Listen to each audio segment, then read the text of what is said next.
जंगल में चुनाव। जंगल के गहरे अंधकार में बसी एक अनूठी कहानी। ये जंगल न केवल पेड़ पौधों की अनगिनत शाखाओं से भरा हुआ था, बल्कि यहाँ जीवन की हर रूप और रंग को बांटने के लिए अलग अलग प्राणियों ने अपनी जगह बना ली थी। इस जंगल का राजा एक हाथी था जिसका नाम हकीम था। हकीम ने जंगल को एक शांति और सामंजस्यपूर्ण स्थान बनाए रखने के लिए कई सालों से प्रयासरत था। वह न्याय के प्रति अपने समर्पित दृष्टिकोण के लिए मशहूर थे। एक दिन हकीम ने अचानक एक घोषणा की कि जंगल के अनुसूचित स्थानों पर चुनाव होंगे, जिसमें सभी प्राणियों को अपने अपने प्रतिनिधि चुनने का अधिकार होगा। इस सुधार के साथ जंगल में एक नई उत्साही ऊर्जा छाई। पक्षियों, जानवरों और पेड़ पौधों ने अपनी जगह बनाने के लिए अछूती शक्ति बढ़ाने का निर्णय लिया।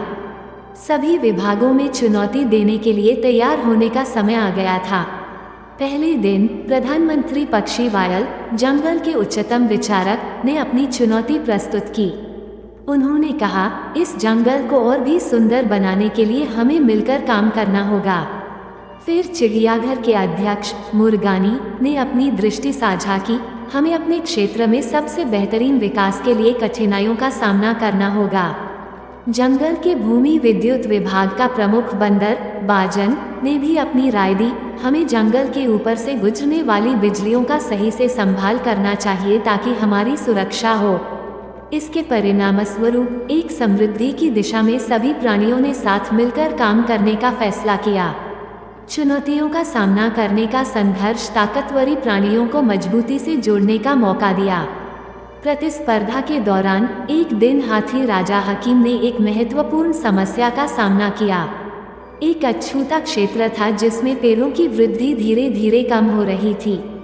हकीम को यह समस्या हल करने के लिए सभी प्राणियों की सहमति चाहिए थी। इस समस्या का समाधान निकालने के लिए बंदर, बाजन और वायल सभी ने मिलकर पौधों की सुरक्षा के लिए योजना बनाई। उन्होंने जंगल के सभी क्षेत्रों में पेड़ों की वृद्धि को बढ़ाने के लिए साझा की।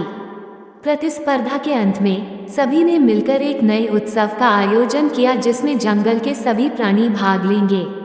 इस उत्सव में चिड़ियाघर के पक्षियों ने संगीत के माध्यम से अपनी कला को प्रदर्शित किया, बंदरों ने जादूगरी दिखाई और भूमि विद्युत विभाग ने बिजलियों के साथ जोरदार लाइट शो किया। हकीम ने उत्सव का संचालन किया और इसे सफलता से समाप्त किया। जंगल में फिर से शांति और सजीवता की भावना फैल गई। प्रत्येक प्राणी ने अपनी क्षमताओं का सही तरीके से उपयोग करके जंगल को सुंदरता से भरा बनाए रखने का आदान प्रदान समझा। इस कहानी से हमें ये सीखने को मिलता है कि समृद्धि और सामंजस्य के लिए हमें मिलजुल कर काम करना होता है। चुनौतियों का सामना करने के बावजूद यदि हम मिलकर काम करते हैं तो हम किसी भी समस्या का समाधान निकाल सकते हैं। इसके अलावा हमें अपनी क्षमताओं को बेहतरीन तरीके से उपयोग करके अपने पर्यावरण का ध्यान रखना चाहिए ताकि हम और हमारी आने वाली पीढ़ियां भी इससे लाभान्वित हो सकें।